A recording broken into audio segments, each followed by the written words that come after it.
Hey guys, welcome back to the That's Mad That podcast with myself and Luke. Today we've got a special guest. This is more of a bit of a deeper podcast than usual. A lot deeper. It's a really inspiring story from hardships to massive glow up. That's probably the best way to word it, really. So stay tuned. Do you want to introduce yourself? Hi everybody, I'm Kelly. Thanks for inviting me, Lisa. No worries. Kelly's got an inspirational story. You went through rehab, drug addiction, alcohol addiction, living homeless. From 12 years old, yeah. Yeah, do you want to go on a little bit more from, if you start from childhood, I think, from the beginning? Yeah, that's fine. Yeah. So from a young age, I was brought up in a pretty chaotic home. You know, my parents, they could never be with each other, but they could never be without each other. It was very toxic. There were a lot of domestic violence. I witnessed a lot of that, you know, as a child. But I think at the time, because my mum kind of held the family together, she worked hard. She'd have 2-3 jobs at a time, you know, to provide for her kids. You know, there's myself. I've got a younger brother and I've got an older sister. So at the time, for me, it felt pretty normal because I didn't know any different, you know. For me, seeing that in my home, you know, I just kind of got on with it, you know. And as much as it were hard seeing the violence between my parents, you know, I were a pretty happy-go-lucky child, you know. Nothing really fazed me. I just kind of just got on with it. We moved around quite a lot, so we never really settled in one area until, you know, later on, maybe 9-10 years old. So I never really fit in anywhere because I were always going to a new school, so then I had to make new friends. And I never really felt like I fit in, so I were always in my own, like, kind of fantasy world, you know, in my head. And just went along with whatever, you know, wherever we were at that time. My grandparents were very good, you know. I spent a lot of time with my grandma when I were a child, and my granddad were always there to support my mum. And it were just mad things, you know. When I think back now, at that time, like, my dad used to come and kidnap us from school and take us, like, down south, and then next minute, you know, police would come and get us and bring us back home, you know. But I kind of liked that excitement, and I think from a young age, if I think about, like, how my life spiralled out of control, if I think about when I were a kid, I were always in fantasy in my head. I never wanted to be in myself. I never wanted to be in my own surroundings. But at that time, because I were only a child, I didn't discover any substances or anything like that to take me out of self. Yeah. So I just used to do it in my own head. To be fair, I think I would have been quite hyped, you know. That would have excited me as a kid, you know. I'd be sat at school going, "You wait, mate, I'm off home. It would have been I'm exciting. off down south soon, me." Yeah. When you were jumping from school to school and place to place, did you want to make new friends, knowing that because obviously you're used to meeting people, making friends, and then going, "Oh, we're off again." Yeah. Did you struggle to want to make friends when you went somewhere new? Yeah, I think so, because we never stayed in one area for long. So therefore, like after school, when, you know, kids get together, they go out, play out together. I never really had that at a young age. You know, it was just me and my brother and my sister, and obviously my mum. So as time went on and I got a little bit older, you know, we moved into a lovely area in Bradford called West Bowling. And I don't know if you know. I know West Bowling. Bradford itself is just Bradford, isn't it? Like, don't like hate on Bradford like that. Yeah, it's a lovely area. It's great, Bradford. And that's where we first became settled, you know, as a family unit. You know, my dad was still in and out of his lives, but as a family unit with my mum and my brother and sister, that's where we kind of settled.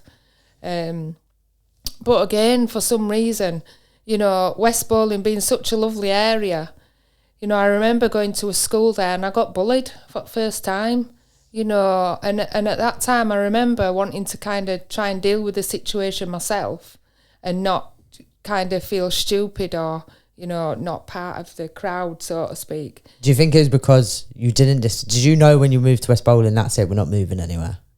Did you kind of know deep down, right, we're here now, we're staying there?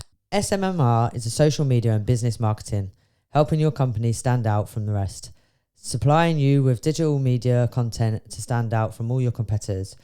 All links to SMMR are in the description below. Now go grow your socials and get networking. So when you went to school, you kind of, where before you would have distanced yourself from other people, this time you thought, I'll give it a go. I'll try and get make some friends and that. Yeah. So I can stay Tried here. to be liked. I always wanted to be liked, you know, and I always wanted to make friends, but always struggled with that because of, you know, moving about. But then my mum's grand idea, you know, I'll put you in a school out area, you know, so I'm this like, I don't mean to sound rude, but I lived on an estate, West Bowling, and my mum took us to a school in Baildon. Right, So you know the comparison between the areas. It's a very upper class kind of area. So when I went there, instantly, you know, I just didn't fit in. You know, and at that point, I realised that, you know, looking from the outside in, they had these happy families. You know, mums, dads. They all had really good jobs and. Don't get me wrong, my mum worked hard, you know, to keep us, and, you know, we never were without anything, you know. We always went on holidays, you know, Devon in summer and stuff. So we never did without, like, in that sense. And I think it was more the emotional stuff that we're missing. Yeah. Because she had enough to deal with, obviously, with my dad. So I goes to this school, posh as all, you had to wear a blazer and all that, and I just felt... Out of comfort zone. Yeah. Completely out of place. Trying to fit in, you know, and the only way that I could fit in was to get around people that were up to no good, because there were a bit of excitement there, and I knew I'd be accepted, because if I tried to be like them, then they'd like me. I was that kid, you know? though. Yeah. I was always like hoodlum. Yeah. It was easy. It's easy to be naughty. Yeah. It is so easy. It's harder to be good, you know. I got to say, It's like most put of on that my like this friends- phase of like, yes I will, yes I no man, I don't want to. Yeah, I'll say most of my friends are around some dodgy people. Some people have a dodgy records for life now. But I was always one that never just got caught, or just never daft enough to get caught. But I was around it, yeah. I was class clown. I got that nickname off my teacher. Yeah. Yeah. It's never changed for me.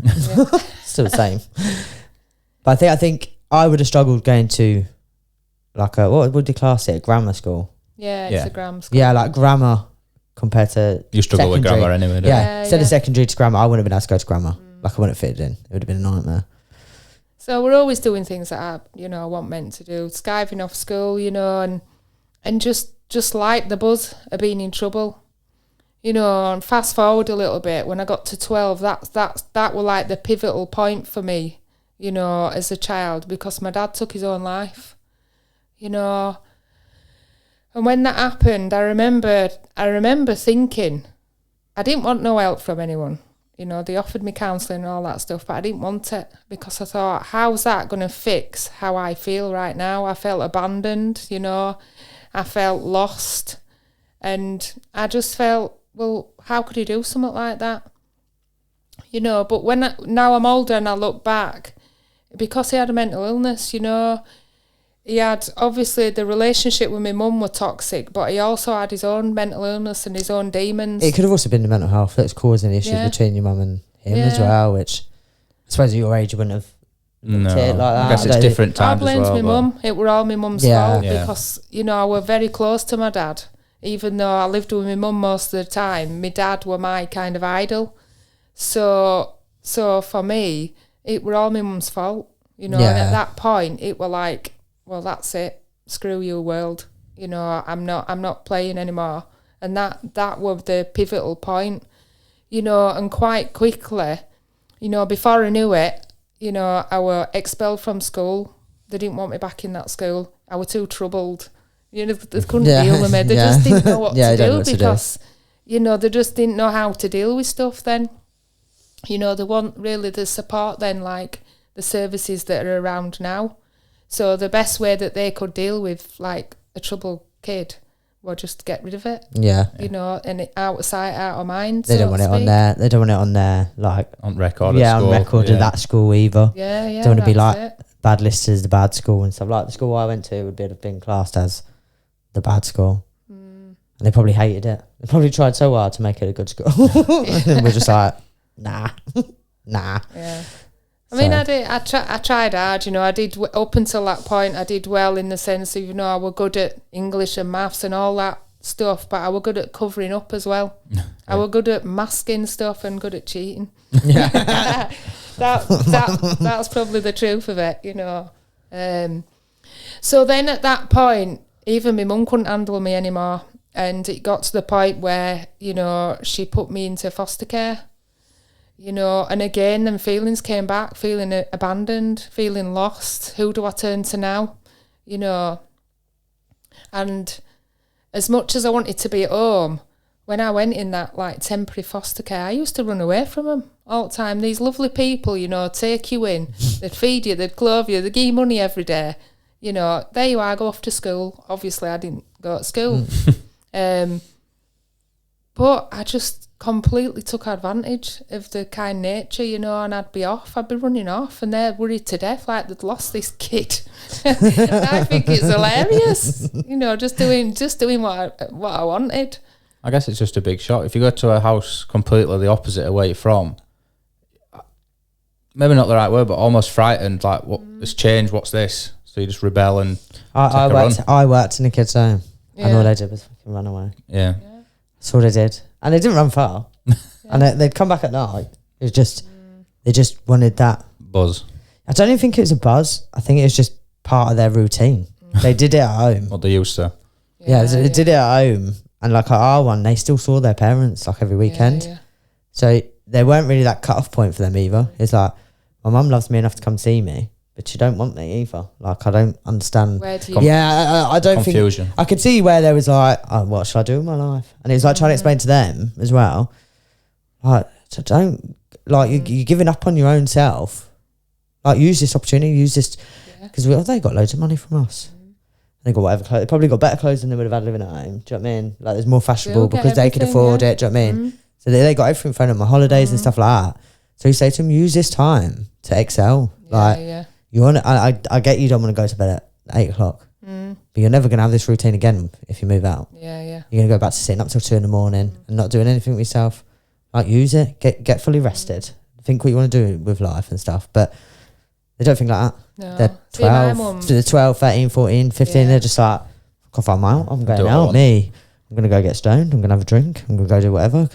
See, my mum was very strict, really strict, you know, and she wasn't afraid to show it either, you know, and I don't blame her for that because, you know, she was a single parent trying to keep 3 kids under control, you know, and then she had me that were just went completely wild. So she completely like disowned me at that point. Yeah. I didn't want out to do with me. And then a couple of years later, I started like doing small little like petty thefts and stuff, but I did it for a buzz. So I'd have the money in my pocket, but because I could get away with it, I did it because it made me feel good. So for once in my life, I started to get these like unnatural feelings from doing something bad, you know, and it wasn't until like my first time where I actually got caught and I thought, oh, I'm in trouble now, you know what I mean? And my mum actually came back into my life and I went back home. But I'd already been introduced into like the world out there. I wasn't really sheltered anymore. You know, I'd already been introduced to stuff. So at 15, I met my first partner, and I was with him for like 8 years. And he was older than me, he was like 5 years older. So at that point, I was introduced to like heroin, and I didn't even know what it was. Do you know? Did you just go straight to heroin? Like, just skipped out the whole like joint? Yeah, Well, I weed on. Coke. No, I tried. I just skip that out. I had tried weed, but I didn't really like the feeling. It made me feel paranoid. It Yeah. made me feel sick, and it wasn't really for me. It didn't give me The buzz you the was buzz seeking. that I was searching for. Yeah. You know, so at 15, when I first tried heroin, I didn't have a clue that, you know, I'd become addicted to it, that I'd end up with this habit physically, mentally, emotionally, spiritually. I just didn't know what it were capable of. Did you know that's what you was taking, or was it like putting a joint, or no? I knew because he was taking it, and I was like, oh, what's that? You know, and I were quite I wouldn't say gullible, because I kind of knew what were what. You're just in intrigued. a lot of respects, Yeah. but I wanted to see what it felt like.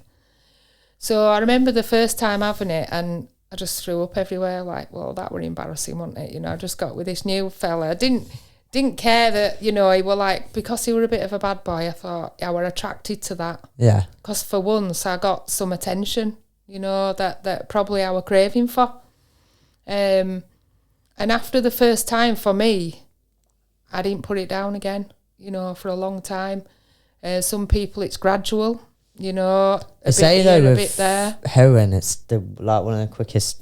Most Like, even though addictive. you were sick, and I it's wanna like, do it it's again. about, I want to Yeah, do it your again. brain Do you know what I still mean? wants You had like a bad thing on it, and was Yeah, just yeah. like, let's do it. Yeah, again. your brain still Where wants it. like That's it. usually, if you had like I can't drink gin, so if I like neck gin, I'll be sick. Yeah, you're like, I'm not. So I'm not going near gin again. Yeah, Do you get what I mean? Like, so it's weird that your body automatically goes, no, you need that again, Yeah. even though I've just thrown you all up. Just deal with Yeah. it, like type of thing. It's like, you know, I've drunk alcohol, Bacardi pretty much gives me the same feeling, like throw up everywhere, can't stand it.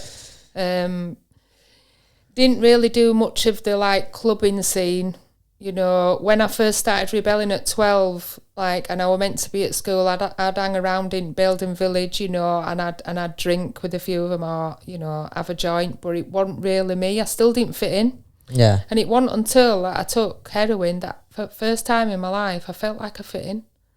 As It's mad as crazy, it innit? sounds, it took everything away. The whole, you know, feeling abandoned, feeling lost, not being able to fit in. It just solved every problem that I had at that period in my life, you know. Did you feel like you was in the room, if that makes sense? Because the way they depict it in films is like, Yeah, it does. Yeah. do you get what they Yeah, yeah. They Like depict a all I zombie. think of is Trainspotting, Trainspotting. yeah. Yeah. Well, And yeah, like, at first, as that's what it does. You know, it takes you out of yourself. Yeah. You know, and you're just like a zombie. But it's like all else. The more that you take it, the more your tolerance builds up, and then it stops having that effect. Yeah, you need Yeah, to take more and more of it. obviously I hung around with people that was on gear. Yeah. I'd watch them like doing stuff. I'm thinking, saying like Trainspotting. I'm thinking, you've got some naff gear, you, or you're absolutely blagging it. Yeah. And then you see it, and you're like, oh. No. But I never ever see anyone inject. I never see him like smoke it off Smoking foil. So I never see it off that. So did you inject, or did you just smoke it Yeah, off so foil? for a few years, I just smoked it, you know, on the foil. And then as time went on and my tolerance became higher, and I needed more of it to get that feeling that I wanted, you know, if somebody said to me, right, I've only got this little bit, Kelly, this is all I've got, and you can't have it on file because then I won't have enough. You can only have it in a needle. And I said, yeah, you know, and at the time I didn't think about the dangers of it. No, imagine I didn't not. do it myself, so I was like trusting somebody to Yeah. put a needle in my arm. It was, you know, they're not a doctor, they're not a nurse, you know. For all I know, is it a clean needle? Is it not a clean needle? Yeah. But I didn't care. You just wanted that. I struggle with Because- nurses giving me injections. Yeah, I'm not a needle I'm saying fan. I wouldn't trust you I'll to be give passed me out, one. Do you know what I mean? Well, nurses say that I must be dead because I've neglected my body so much, you know. They really struggle to get blood from me. Said you must be dead, you know. It's just the years of like neglect, and I think, you know, then things started to get serious because crime comes into it. Yeah. You know, 'Cause you need the money. a lot Yeah. of crime. And because I was with this older guy, you know, I would sit here and say now that, you know, I was used as a piece of meat because, you know, I was this young girl, you know, and at that time, you know, I still had my looks. You know, it hadn't really taken a hold where it had taken all that away from Yeah. me. So I was used, you know, whether it be, you know, theft, shoplifting, shoplifting, burgle, anything. You know, I just did it because not only I were afraid of this guy because he then became my idol, but in the sense of, you know, if I didn't do this stuff, then domestic violence came in, you know, and because I've witnessed that as a child, I kind of thought it were okay. Yeah, It's so for okay, you, it's a like bit- it, yeah, it's fine. it's not like a trigger for you. It's almost like a caring thing that they see it yeah, as. it's always, isn't it? yeah, he's- Yeah. ooh, he loves me, yeah. Yeah. And I always worry because he actually broke my nose once. And with this fight that's coming up, that's my worst fear because I'm like, I've got this bone that sticks out here. And if somebody notices that as a weakness, I'm like, that guy's I think you've got your fight in the bag. Yeah. I think you've got your fight in the bag. We'll explain more about the fight in a bit, but yeah. Yeah, so then obviously things spiral very quickly, as you know, and, you know, getting arrested, in and out of police cells all the time. And by this time, my habit was absolutely raging. But then another drug come onto the scene, and it were crack cocaine. You know, and when that come into my life, then I had two habits to feed. Which would you say was the worst one for you? They're both bad. Because you would think heroin. I'd say She's not heroin. seeing it as a bad thing. She's seeing it as a good thing at the time. Yeah, but I Yeah. would say heroin would be, in my head, higher than crack. No, Would you say it's the other way around? it's all the same to Around me. the same level? Yeah, and I think I've only realised that, like, obviously I've come through recovery, rehab, you know, I'm a member of a 12-step fellowship that I still attend every week because think you it have saved to. my life, Yeah. you know, and I've learned that no matter what the drug is, whether it be heroin, crack, weed, alcohol, because I think alcohol's the biggest one, mate. socially acceptable, though, It's isn't the it? it's the weirdest thing that we just allow alcohol to just be so Yeah. free reign. It's But probably it's one of the most dangerous ones, you know, when somebody's actually coming off, it's dangerous. And it's like and people 73%, I think, of like overdoses are from alcohol induced, Yeah. which is crazy. And we're just like, yeah, I'll just sell it in the shop. That's too Get much yourself, money, get innit? yourself a dairy milk and a bottle of vodka, son. Yeah, You're that's smashing it. Fine, and it's classed as acceptable because you can go to shop and buy it, Yeah. you know. But for me, it's just the same as heroin or crack, you know. I just stay away from all of it because it'll just take me right back to where, you know, I started. And then, you know, this guy, we got into the drug scene in a really bad way, and I were in a lot of situations which I should never have seen, you know. And still today, you know, I still think about some of them situations because they were dangerous. You know, when you see things on the telly about gangs and all that stuff, I were involved with all that.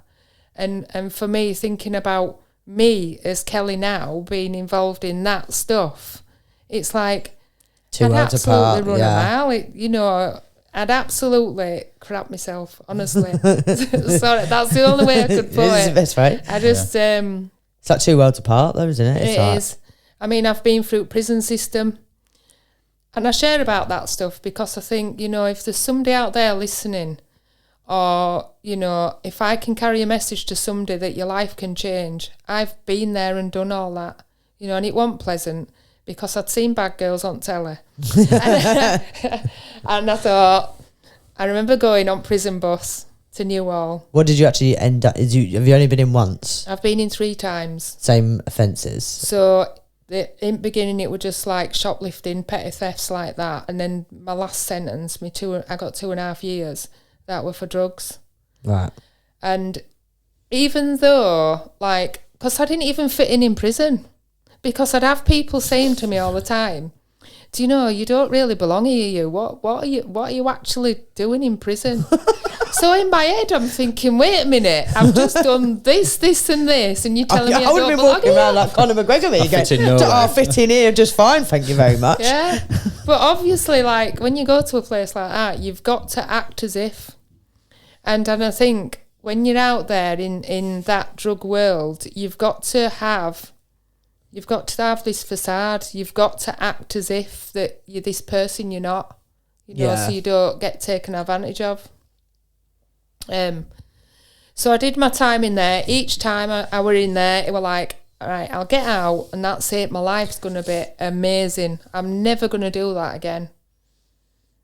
But I never got, what people don't understand is, like, addiction. It's not just about putting down the drugs. It's a disease of your mind, you know, and that is why I continue to do recovery, because if I don't, that disease in my mind slowly starts creeping back.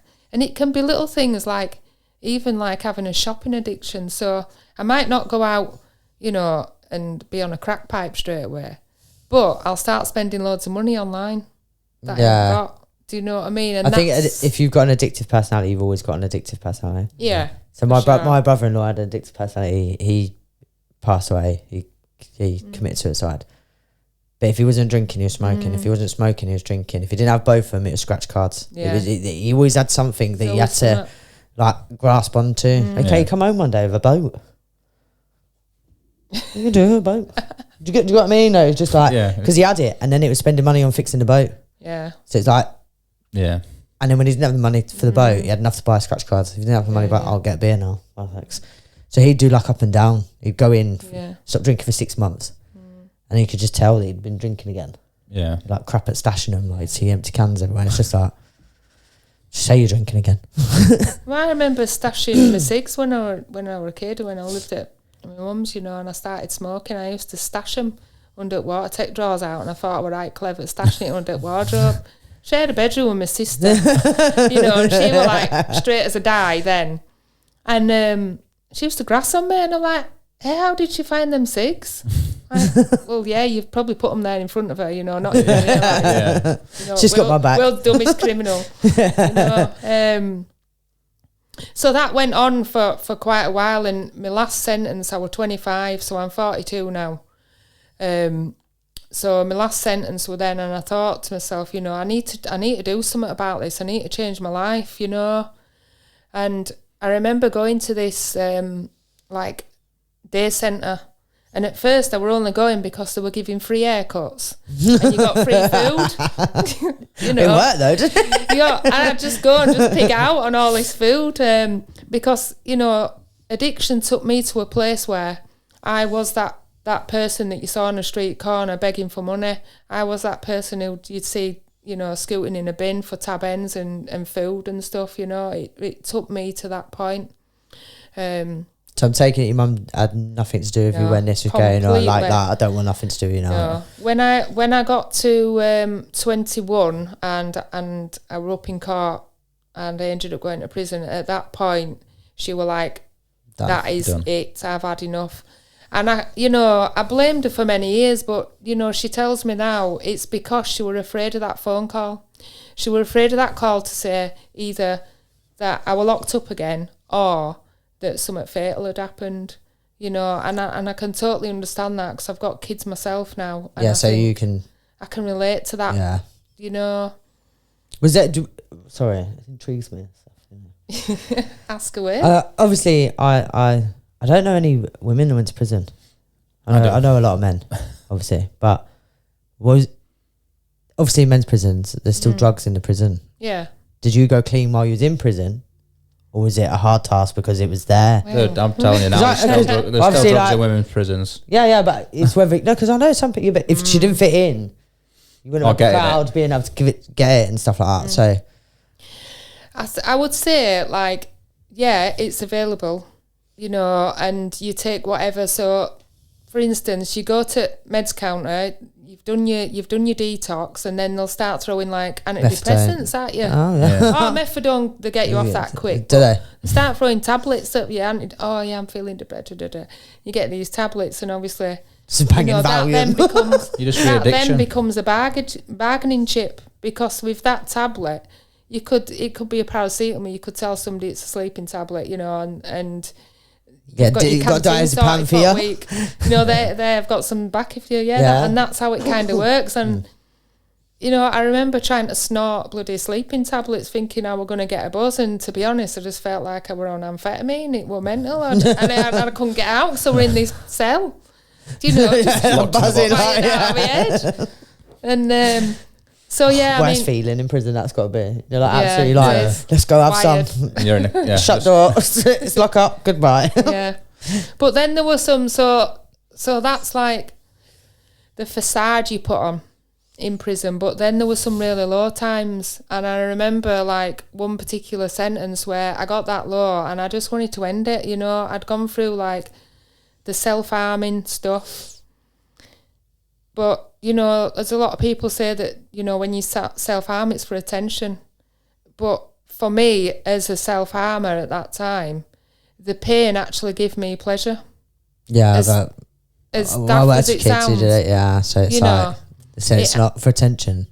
yeah, Like I feel better once I've done it. yeah. It's hard to understand. It's hard to explain. We had to do like courses on it, but I could understand it at the end. But it's like it's the most like I guess crazy. if you're not involved, it does seem weird, doesn't it? Yeah, it's like Yeah. crazy how your mind works because Yeah. I hadn't seen it before. I used to work like with autism and that, so I didn't. Like, Yeah, obviously, yeah. it's very different. So like first time was a bit like, what do you mean? Like you can't be liking it because You you'd know- see the. I'd also see the panic, like Yeah. like I've gone too far this time, Yeah, and it's a bit like, but you've done it. Like yeah. like you're telling me you feel better now. You don't feel better for it.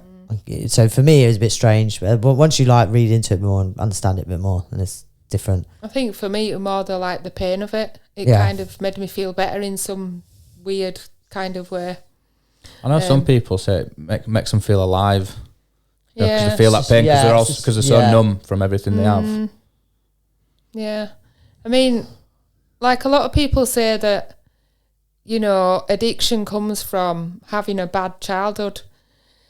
Now, although I witnessed a lot as a child, you know, at that time it didn't really feel bad to me. But I've also met people in the same, exactly same as me, but they've had, you know, nothing has gone wrong in the childhood. Literally, they've never witnessed out. They've had everything they wanted. They've gone to decent schools, and they still go down the same path. So that's why I always say it's a disease of your brain. Yeah, You know. because you like I'd look at that and go, they're just rebelling because Yeah, they've been given everything to rebelling. Yeah. They can Yeah, they yeah. think get away with it. But if you look at it from the point of like, it is your brain. yeah.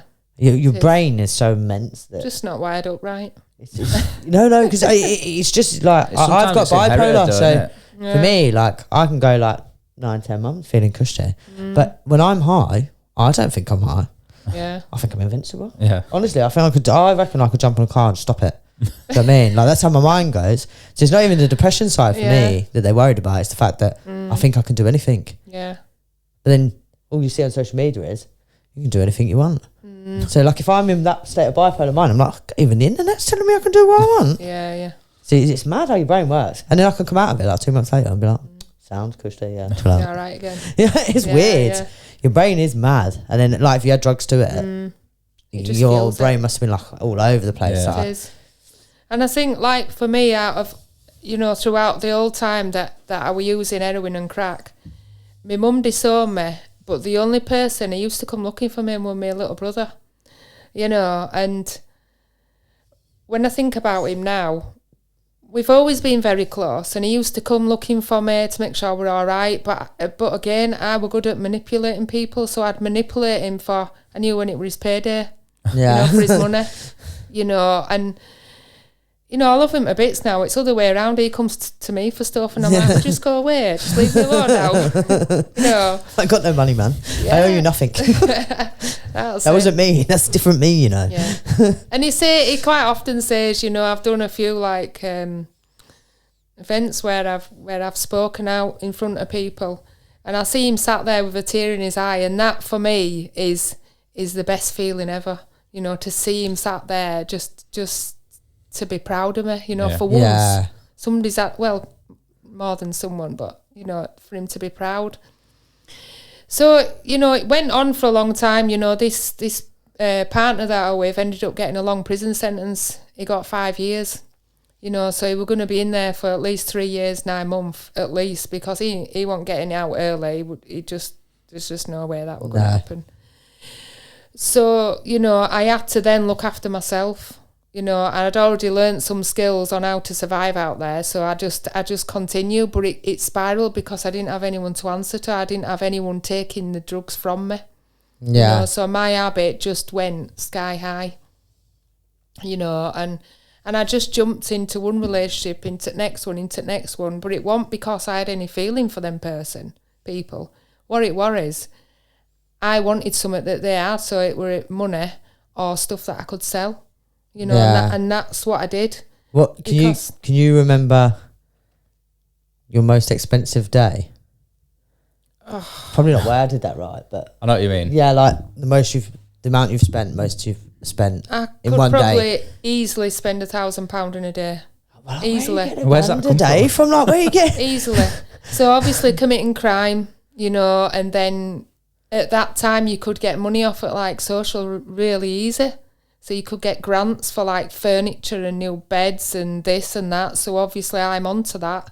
You know, I'd be up at local phone box ringing from there. Oh, I've got no food this week, you know. Yeah. And you could blag them at that time. So, you know, you'd get these paychecks coming in. You know, obviously I were into the crime. I got in another relationship that I were in for like 5 years, and his parents were elderly, you know, and they took me on like a daughter.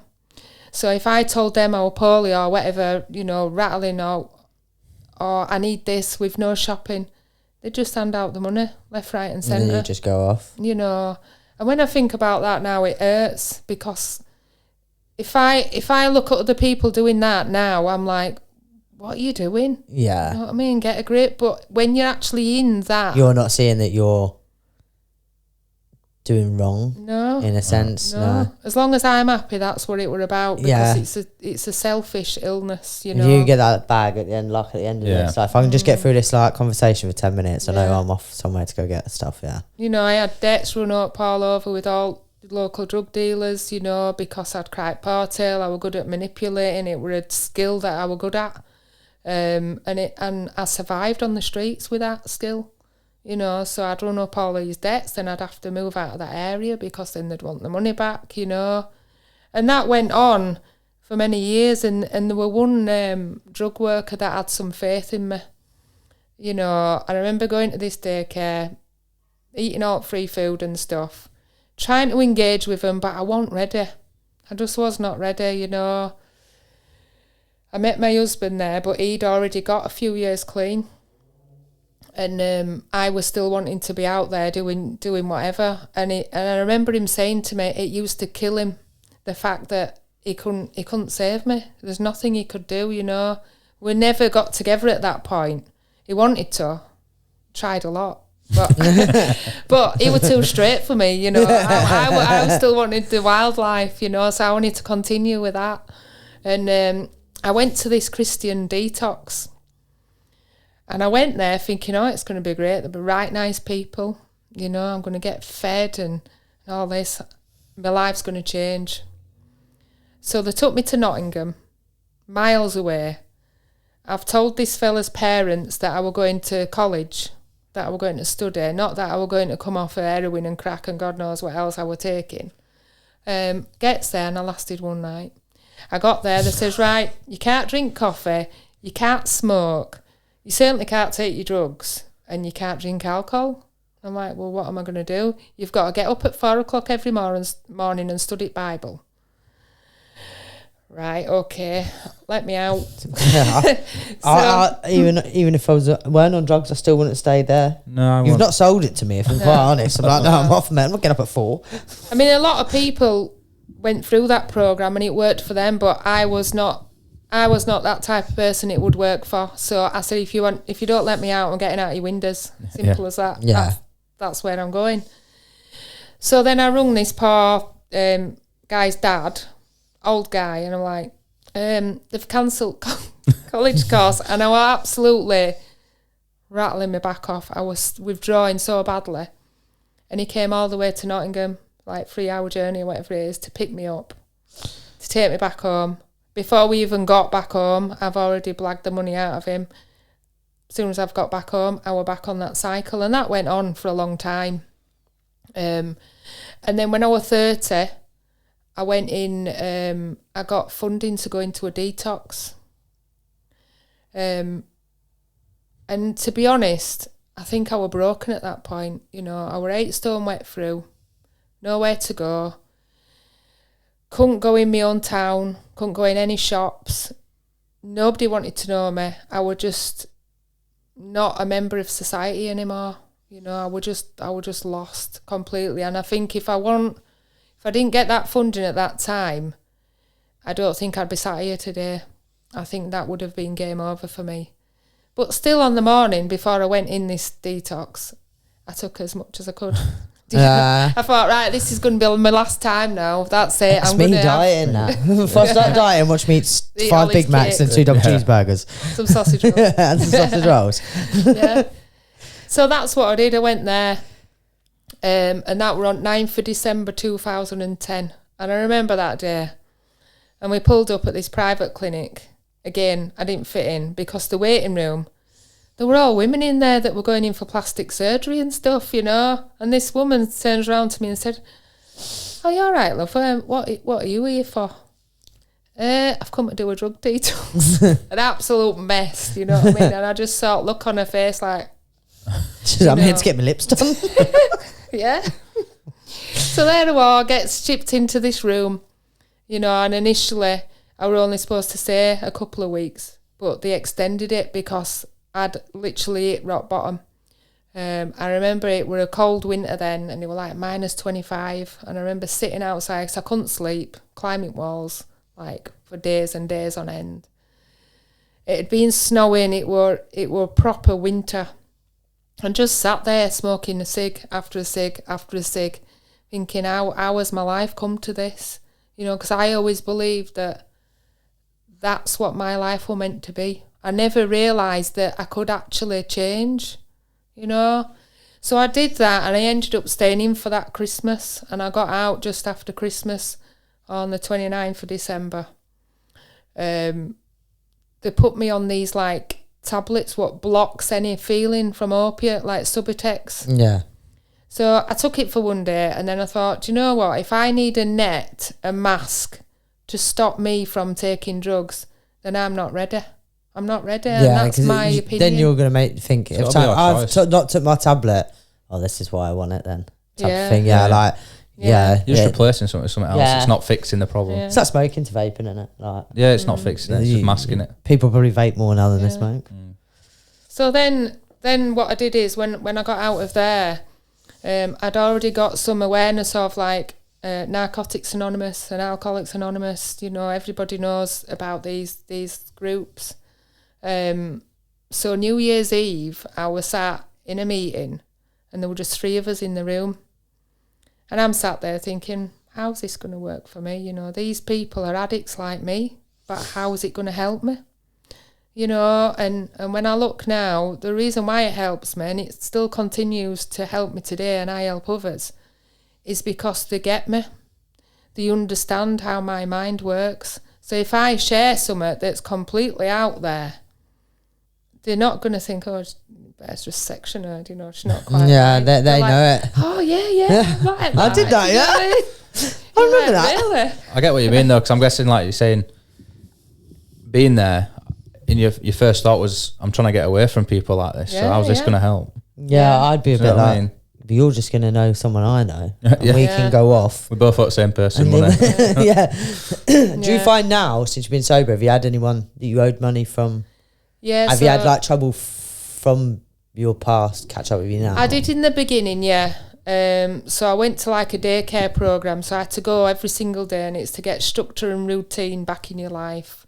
You know, do work on yourself and go to these meetings, and then eventually you start going to college and stuff like that. Just learning life skills, because them life skills went completely out of the window for me. It was feral. I were a wild animal, you know, and I needed to learn how to be able to dress myself. I needed to learn how to shop. I didn't even know how to go shopping and what food I liked, you know, because I just ate whatever were available, whether it were out of a bin or out of a soup kitchen, you know. Yeah. So then when I started going to these meetings, obviously people do come in from your past, you know, and there has been some dodgy encounters where I thought, oh, you know. But I think, you know, everybody's there for a reason, and I think it's the same reason that I was there. So as long as you keep yourself safe after a meeting and get around people that, you know, are working that programme, that are doing well, then you can't go far wrong. Do you know, they always say, there's always a saying that they say, and it's stick with the winners. Yeah. You know, and I used to think, sounds right cheesy, that. You know what I mean? Stick with the winners. They're not like me. They've not used like me. They've not done this like me. But it's not about, like, looking at the differences in how you've used or what you've used or where you've been. For me, when I listen to somebody's story, I listen to the similar things that they talk about, you know, things that I can relate to. Because then I think to myself, well, yeah, they actually do think like me. They might have took a different drug, but the brain's wired up like mine is. Do you think did you ever feel like the police helped in any way? Like whether that be referring you to detox or not like at when that you've been time. banged up. It's different now, isn't it? I suppose. But at don't know the if time, they I don't really think did. she'll have seen it as help. Yeah, That's the problem. At that time, no. I mean, I don't have anything to do with my sister. I haven't seen her since 21 because she's in the police force. So obviously, I used to go in cells and I go, my sister works here. Can I get some benefits? Can you get my sister, please? I've had enough of this. I want a first class room. This is not first class. So as you can imagine, you know, I were very, very well liked by her at that time. So, but there were a lot of other stuff that went on, which is not really my place to share about. But I've not seen her since I was 20, and to be honest, I don't really miss her.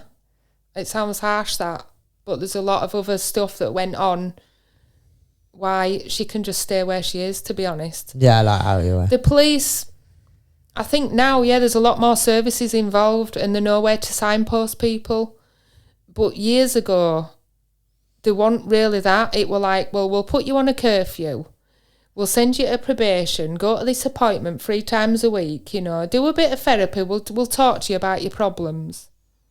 But I also think that police don't like to admit it, but they're very judgy people. If that makes sense. Yeah. Like, yeah.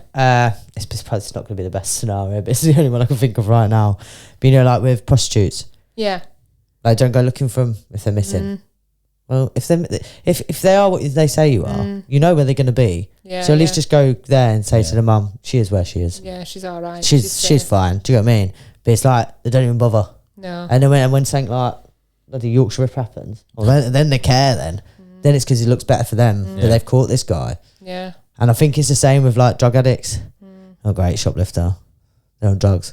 Yeah, but ask why they're on drug. Like, Yeah. why? I think Might as be their well- first offence. Yeah. Like, why have you done it? I think as well, like they'll say, oh, you need to go to these appointments 3 times a week. You're going to be doing this for the next 2-3 months. But then after that time, then You've done your. what do you do? Yeah. You know, you're still left with this. And so fast forward a bit more. It's suggested in these meetings that you go to, like, to do work on yourself for the first 2 years. Do work on yourself, really intense, you know, look at how you behave like that, what you can do differently and stuff. Don't get into a relationship, right? And stick with the winners. So I managed to stick around people that were doing all right. You know, I managed to do a bit of work on myself, but the relationship stuff, you know, my husband came back into my life again and I'd missed him first time because I was still out there being a wildcat. So this time I was like, well, I ain't waiting 2 years. No, I'm not waiting 2 years. No. So we ended up getting together, and it's kind of a bit frowned upon because you've not really done that work on yourself. So you're kind of bringing a problem into, you know, a relationship. So But he used to be. Yeah. So he's clean as well. Yeah. So you'd think that would be It's a a bit of good extra way support. I to. don't know if he's like 16 or 17 years now. I can't. But shouldn't that be what? In that around the yeah, winner. like, so you're around the winner then, It's isn't it? one- Really? It's Well, the yeah. I feel people like that I've done it. that. I feel like it's fine. Don't Yeah, worry about what I ignore said. But it is hard work because, like, I'm trying to do work on myself. He can see straight through me because he's like me. Yeah. So I can't manipulate this That's good person. then. That's good for Yeah. what your scenario was. Yeah. Yeah, you can't really like So- bullshit him in a sense. Yeah, Like, I isn't can't. there? You can see straight through it. Yeah. You know, and addictively, you know, I wanted children because I'd not had any of that stuff. Not had a home, not had kids, not had husband and all that stuff. So then when it's come into my life and I'm like, you know, I quite like this, you know, I want more of this stuff. Obviously I kept like staying clean, But then, you know, I started to have kids. And today I've got 3 beautiful children. You know, I've got 2 boys and a little girl. And it really chokes me up that, because when I think about when I were out there and there were people out there that had kids in addiction, Yeah. I could never ever imagine like my kids going through any of that stuff, you know. And they don't know anything. No. They don't. You know, if I say to my kids I'm off to a meeting, they don't know what the meeting is. They're just like, are you off to a meeting again, mummy? Yeah. Do you know? think you'd be able to tell if, say, one of them was going down the wrong path? Yeah, I'd have to, Because yeah. they're obviously with you and your partner, Yeah. Well, I one haven't of you would realised see it. something, I'd imagine. Yeah. Oh, you lot, so you're in trouble, Yeah. man. You're not even going to be able to smoke a fag. You're going to get caught out so quick. Well, I'm really really soft with my kids, and I think I overcompensate Yeah. with that. Whereas my husband, he's like the strict one. So if he says jump, they say how high, and that's Yeah. it. There's no Yeah. back chat. There's no nothing. I don't think you'd be lenient, though. I think if you saw them going down, Yeah, I'd the have to, I'd I'd be step like, in. enough Yeah. now, yeah. Yeah, You do need that strict role, Yeah. though. Yeah. And that comforting Yeah. role as Yeah, well. you need to, And yeah. then obviously I got married. You know, that is a miracle in itself, because I've come from like being a homeless junkie, crackhead, to, you know, getting married, having 3 kids, having my own home. You know, actually having my own home. Yeah. You know, paying my bills. I didn't know how to pay a bill. My idea of paying for electric were wiring it up so I could get it for free. Yeah. Do you know, I didn't care that I didn't know Could what do we're with that doing. now. Yeah, true. could've- A lot of Could people. Could have blown Bradford up for Yeah, it. You know? yeah. Let me stick that in there, mate. Yeah, it'll be all right. Yeah, as long as I've got some light on the situation, it'll be fine. And so that were it. And then I had to then get into employment, you know, because whenever I tried to get jobs before, I never lasted because I had an habit. And all I did was, you know, I steal from them, whatever I'll they take have. that with If me it and wasn't all. nailed down, yes, I'll have that. So I actually started off my career in healthcare, working with the elderly, you know, and I remember having to sit on a committee, a board, and explain my past, because obviously the DBS comes and they're Yeah. like, ooh, Many answers. It's a long list. Many quite a answers few to tell. stuff on there. So I had to explain myself and like why I'd been there and why I think I'm trustworthy to have a job, looking Yeah. after people, you know, vulnerable people that have got loads of medication, which I would have loved all that medication, you yeah. know, back in day. And I got the job, you know, for the first time I were actually employable. First time I will remember a society again. That's good though, because like I think if it was me, I don't think I would have given you a job. Like I worked in care, so I think for me, Yeah. I probably would have judged you off your thing and been like, no, it's Yeah. not worth the risk, man. I guess it's But different. not worth the risk for yourself either. Like, am Yeah, I putting yeah. you into temptation now? Yeah, with the stuff Am around. I putting yeah. you into temptation? Yeah. Where really there is a simple side to it. I could just say to you, oh, you're not doing meds. Let's just see how you get on for like Yeah, 8 yeah. months or whatever. Get past probation and we can start looking at you doing meds or whatever. And if you're fine, then it's fine. So it's good that you got that chance. Well, then they came and they trusted me with a safe key. That's see what I mean. Safe key, like, yeah, because they used to do daycare. Well, we put alt takings in there, and I'm like, wait a minute, have you just remembered what Have you? I Did told you read what I told? Like, are you not one of these said older that people? DBS, Serious? But it's good though that someone give you, because that's Yeah. for you. That must have been a massive boost. Like, wait a second, Yeah. someone actually trusts me here, Yeah, and it's something to prove. Like, I'm going to prove to you Yeah. I can be trusted here. So is that Some people just need to be cut a break. I if do they're think ready. that, yeah, That's that's yeah. what It's I said. knowing when they're ready though. Yeah. isn't it? yeah. So I did all that, and I did that for like 8 years. Worked my way up to management. You know, had a staff team underneath me. Studied, hated studying. And I just knew, like, because obviously I were having my kids during this time, I just knew that wasn't for me. As much as I enjoyed it, It's a long job. when I kind of worked my way up the ladder, I got to that point, and then it became less about caring for people, and it were about ticking boxes and going to Budgets, council meetings. yeah, and and I stuff was like like, Yeah. no, writing safeguarding reports, and I was like, no, statistics, and That's that's a long not for day. me. She's just describing my mum's job. Safeguarding reports. My mum's a care manager. So. Yeah, safeguarding reports are a long day. Risk assessments, long day. Yeah. Yeah. Just staring at words, and all of it's repetitive. Care plans. Yeah, like, it's repetitive not another though. one. It's repetitive. Yeah. Yes. Trip we're hazard. changing the way Yes. that we do it now, Kelly. We've brought a new form out. No, great. Oh, is that Smashing. instead of the other form? No, Yeah. it's an additional Additional one. form, yeah. What? There's 44 pieces. There's 43 pages on how not to trip over a rug. Yeah. Enjoy. Yeah, that's it. Make sure you read it and sign it. Smash it, mate. Yeah. Take it away. Yeah. But they do that in care. It's far too much Oh, I paper. mean, There's too much paperwork for the job that someone's doing.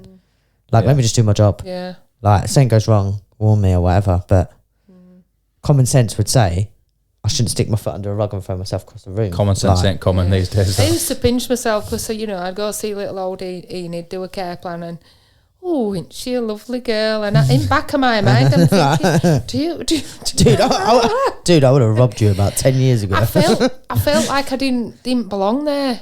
Yeah. As much as I'd earned it and worked hard to get to there, I still had that, well, I don't actually fit in here. I just don't belong. So then you just become your own boss now, I believe. Yeah. Well, yeah, I set up my own business. So whilst I was working full time, I had 3 kids. So my kids are like, I had one after another. So I was pregnant for like 3 years. Yes, yeah. Because I wanted a girl. My sister was the same. She just did it all in one time.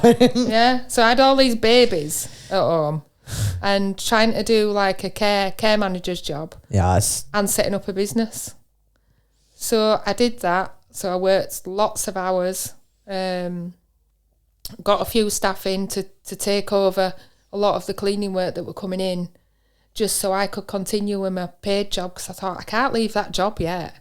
just so you know, she owns her own cleaning company. Just like, she's not just got random people cleaning up care homes everywhere.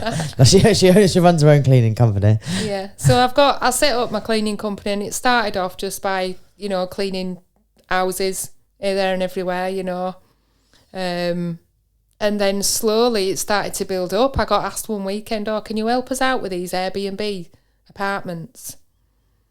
And I'm like, oh yeah, I'll give it a go, a bit of extra money, And then before I knew it, I was getting put in contact with people left, right and centre. My business is very successful. I've got a staff team. I employ people. Would you say your past has helped you to run a business? Because of knowing how to like, no, I don't want to say the word. Negotiate. That's the one. Deals. Yeah. Like to the way you would do it. Look, business is business. Business still got to people provide a know, good service, So haven't you've still got to give the service, but negotiating a deal is sometimes the hardest thing for people. It is. It's like nobody what wants to part say. with the money. No, of course they know. They want it for free. Well, you know how to do it. So yeah, I had to learn that stuff, but I've still got a soft side as well. Yeah. So if I'm not careful, and it's usually my husband that kicks me ass, and he'll say, Get mugged off. "Don't let him speak to you like that." Do you know what I mean? You're worth, make him pay your worth, and he's told me for years, and he still does. I've got to give him some credit, haven't I? He does push me, and he does tell me I'm worthy. And that never to let anyone push you away, never to let anyone stand on you, anything like that, And he's there by my side all the time, because he's the complete opposite to me. So he's a very direct person. Yeah. Where I literally hide behind a chair if he's talking to someone and they say something out. He just says it how it is. It's crazy, isn't it? Yeah. Considering, like, you probably wouldn't have been like that years ago. No. You would have been outright like, completely. hey, mate. Yeah, what you doing? That's What mine. you got in there? It's mine. Yeah, can I take that from you? Yeah. That looked mad, That I pretty much just looked at your dick. That's all right. I was don't like, worry about it. What you got in there? Give me it. I don't want it, by the way. You might have to We edit gathered that out. Yeah. But so do you plan to carry on doing things like this, or like getting your story out, just carry on doing it? Yeah, I think so. I think, because I have a mentor that, it's always said, if somebody asks you to share your story, never say no. Because for me, it was somebody else's story that gave me hope, and belief that I could change my life. I know, like, I don't know what the situation is, obviously, with your sister. But it's crazy that you don't talk now, because the two of you together would have been able to do. Sheila will obviously know people high up, Yeah. I imagine, in the police force. So like conferences, you could have been you attending it. Does she know that you've gone clean, by the way? Yeah, Is it like, does you actually like I have tried follow each other and- from a and distance? she's like, type I'm thing? not interested. I've got a new life. You know, she's married to somebody who's way up there in forces, Ah, and, okay, and yeah. to her, you know, because my mum did stick by me for a little bit, Yeah. and obviously my brother has always stuck by me. So to her, she couldn't understand why you would do that, you know, because she's this, Prim and good proper. citizen. Yeah, prim and proper. yeah, right, Can- you know. yeah. I won't say too much. I won't say too much about that. You might not have a job in the morning. Moving swiftly on. But no, I can imagine Yeah. it would have really, in the real, like in a futuristic world, that would have been Yeah. a good idea if that's something you both wanted. It would have been a Yeah. good thing to push onto people, Yeah. obviously. Do you ever want to go to like prisons and speak to like the girls in the prisons I and have be done. like, oh, you have, yeah. So I've gone into the prison and done like a meeting in there. Obviously shared my story, what services are available when you come out. You know, you can change your life. I was just in the same boat as you. And I remember one time I went and I say prison officer now, but back then obviously there were screws. Yeah. But a prison officer. Nah, we'll stick with screws. And he I'm alright started with it. crying. And he went, is it Kelly? And I went, yeah. He went, do you not remember? And I went, no. So apparently one night when I were in my low points and I wanted to end my life, he actually sat in my cell all night. So I didn't take my own life. You know, and so to see me come back, Just lovely for him. completely Yeah. different person, because that doesn't happen It's often. probably very rare for him to ever see that. It's probably he'll probably never see that. No. Where it's come face to face back in his work Yeah. setting where Yeah. you're Yeah. sorted in his head, basically. So, you know, I just thanked him because I don't remember that, and probably because I took that many tablets and drugs that I just don't remember it. Yeah.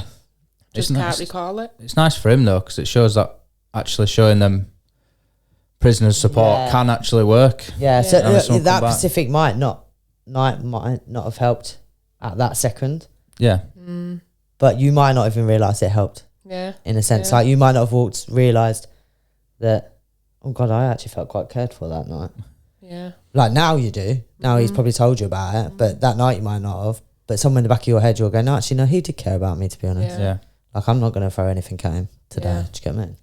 Oh, Yeah. I mean, yeah. Oh, I'm telling you, yeah, if I went to prison, as long as they was nice to me, I'd be nice to them. If they weren't nice to me, I wouldn't be nice to them.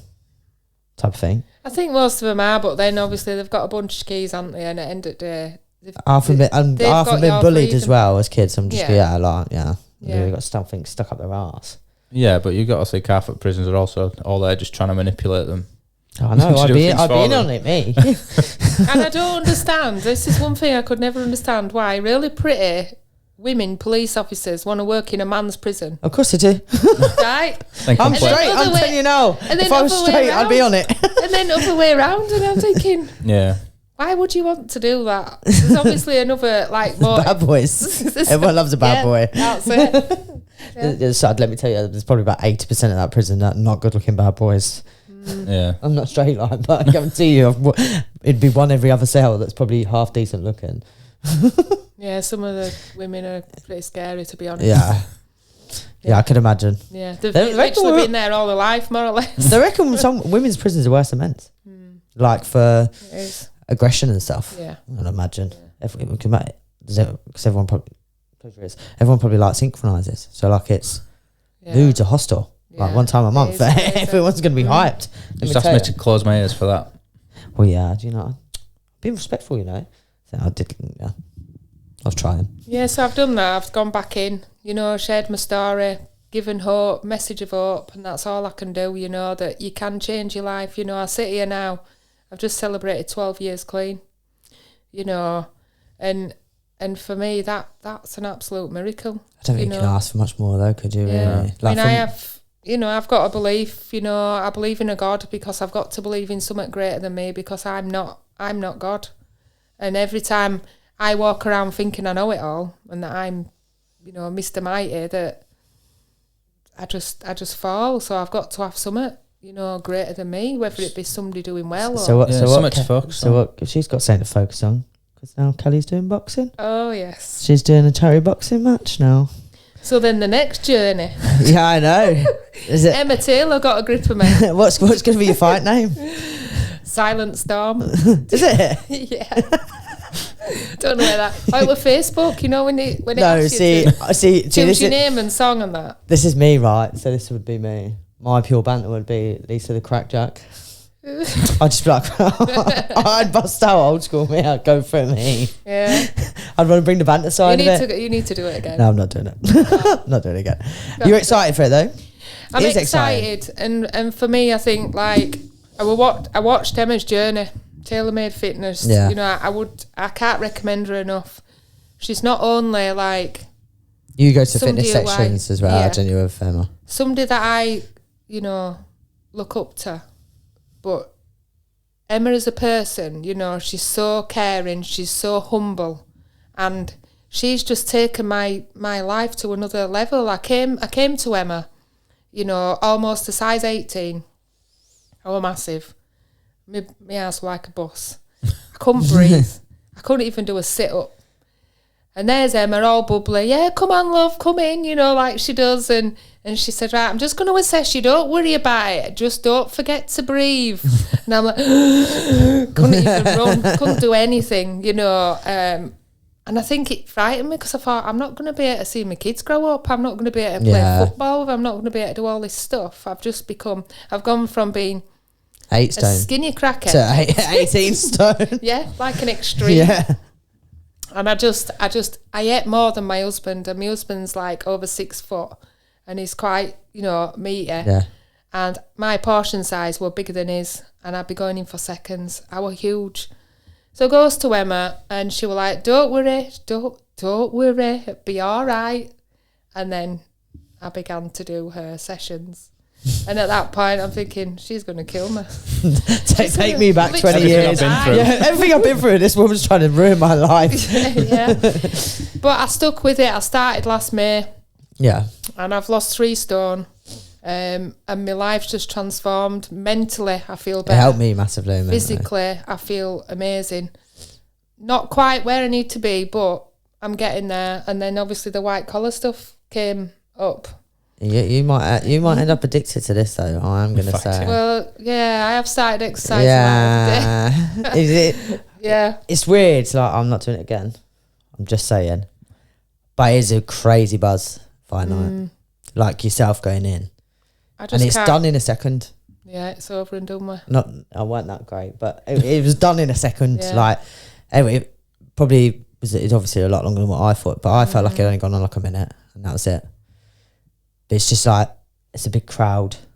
They're like hyped. I come out to Gangster's Paradise. Yeah. I'm Oh, Thug did Life. you? Yeah, Classic. yeah, Thug Life. Well, yes, mate.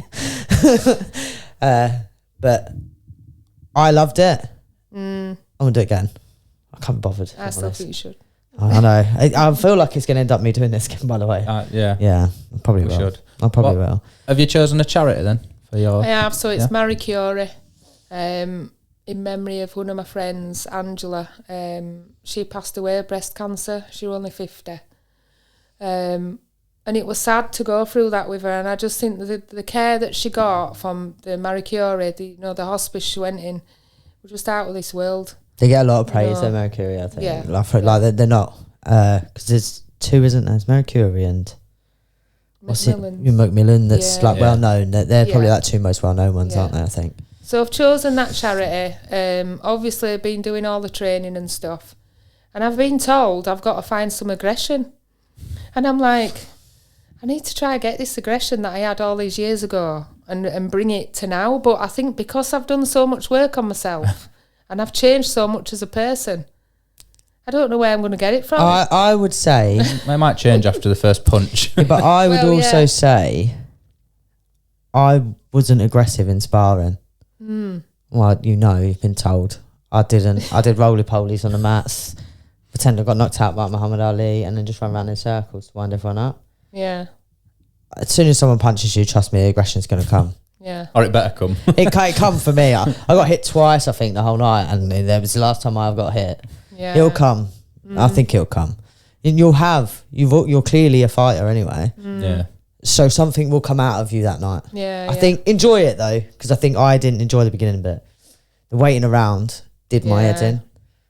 I didn't want to go first, but then now I wish I did just go first or I second. got it out where. Mine was like 7th or 8th. So it's a long time in between. Like you're watching people come out, and every time I watch someone come out, they dislocate the shoulder. Someone's face was Broken bashed nose. up, and you're just watching people coming out battered. And I'm like, great. It's me next. And now I'm watching Sam in the corner doing like press ups and stuff, and I'm Oh, sat there God. like eating a sausage roll and pasta. I smoked for about 25 fags, I swear, off a balcony outside of the hotel, just like smoking the whole time. Yeah. I couldn't be bothered. But I enjoy it, Yeah. embrace it. I think it's a challenge, that, I'm going to do just like everything else. I've survived a lot in my life, and and just my husband didn't know what to do with it at first. He says, "Why do you want to do that?" He says, "You're a mother of 3 kids." He says, "You're 42." He said, "And you're going to go in there." He said, "You ain't got no aggression anymore. You're going to go in there." And he said, "Somebody's going to hurt you." I went, "I'll be all right. What happened?" And then we started sparring, didn't we? And I'm like, this is getting a bit real. Have you ever been knocked out clean cut? No. You'll be fine then. No. Because let me tell you, ain't nobody getting in that ring. If you've been through domestic violence and stuff, Yeah. you have been, I'm presuming. Yeah. I'm presuming you got hit in the face a lot. I protect my face a lot when I'm But sparring. it's what I'm saying. You've probably got a weird inside defence mechanism better than anyone else that's going to get in that ring with you. Yeah. Also, no matter how hard you've been punched harder before. Yeah. You're fighting women, like aren't for you? you, I hope your theory is right. You'll be 'Cause I'm more. coming There'll back. be. We're going to watch There'll that. be more. Yeah, we're coming. Yeah. We're filming the Yeah, whole we're event. coming. We're doing a live Ooh. filming, so we're going to film it and then get interviews with everyone after. Yeah. Well, he's going to get interviews with everyone after. Okay, make sure you get me good side though. We have to wear suits. We have to wear suits. Yeah. We have to look professional. We're going to do it live. So I That's think we'll good. do it live on YouTube. I think. Oh wow. So be thingy. So everyone will know what the answer was. If not, we'll edit it and we'll swap the shirts round and just say you won anyway. Don't worry about it. So That was yeah, a I'm winner. just going to enjoy it, and then obviously, just continue my journey with Emma. She's not only my PT, but she's become my friend. Yeah. Somebody who I can trust, somebody who I can talk to, and she's bonkers. Yeah, they absolutely trust me. mental. They met her They last know. week. They'll know. They know. Yeah. You got anything else? Is there anything? Do you want to actually tell everyone what your business is, by the way? Because you right, might as well yeah. use it as a promoting as well. Promote your business. So my cleaning business is Clean Right Property Services Limited. Where can they find you? So they can find me on Google. Obviously, I'm a limited company, so I'm all over HMRC. They love me. Yeah, seen you before. Yeah. So I do come up in the search engine. Okay, cool. And I do domestic, commercial, and Airbnb hotels. Did you do carpet cleaning? Yes. Oh, okay. Well, my husband does that bit because I don't like lifting machine. Okay. I might need. I've got a bit lazy now. We might I'm a bit need. spoiled We now. need our carpet cleaned. What's been happening at your house? My brother, mate. Drunk muddy shoes everywhere. Oh, mate, right. Yeah. Oh, yeah, we need our carpet cleaned. So I have to speak to you after this. Yeah, so go check. Are you on Facebook as well? Yeah, I'm I on believe. Facebook. So, Yeah. You're on Yeah. Instagram and stuff. Yeah. Yeah, so you'll be able to find it all over socials. Obviously, is it easier to book through your website You itself? can just go or through phone? me. So my website is cleanright.com, but it's spelled KLENWRIGHT.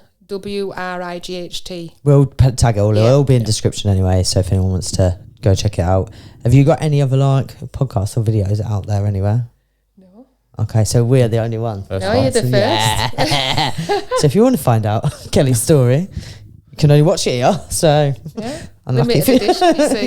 You have to Yeah. put part with us too as well. Keep tuned to watch a fight. Yeah. Yeah, watch fight. Oh, what's that? Not long now. March, isn't it? 10th, is it? March 16th, 11th. 11th. I hope you've got the date in your diary if you're filming it. Yeah, I'm sure it was You 10th. might turn up to a Oh, wedding is it? No, it's instead. 11th. Is it 11th? 11th, yeah. I thought it was 16th, so I'm well I thought it off. was 10th. Oh, closer anyway. Yeah, you're closer. We'll be there on the 10th. I'm sure We'll see you on the Be there the 11th. night before. Yeah. I'm pretty sure Emma said 10th. Emma might have said 10th, you know. It's 11th. Yeah, Oh, that's a great. Right, I so, hope I've got right there. right, just so we've definitely the 11th. It's in put a March. post out anyway. You'll know because we'll do post before. Yeah. Yeah. No, it's been a pleasure having you on. Yeah. Thank you for inviting me. I thought, honestly, I think you should be super proud. Yeah. It's- Definitely. Yeah, honestly. I think as well. And your husband. Yeah, your husband. Yeah, obviously. Yeah, we should have brought him on as well. You know, should have had both of you. Yeah. But please like and share this because obviously, if this could get to anyone, it could end up helping. Yeah. I don't know if drug addicts sit and watch YouTube. I don't know. No, they won't have a phone. It'll be Cash converters. But try and spread it to people or show it to someone if you've got a family member that needs to hear it. Just have a watch and thank you. Yeah. Thanks, Thank you guys. very much. Cheers. Cheers.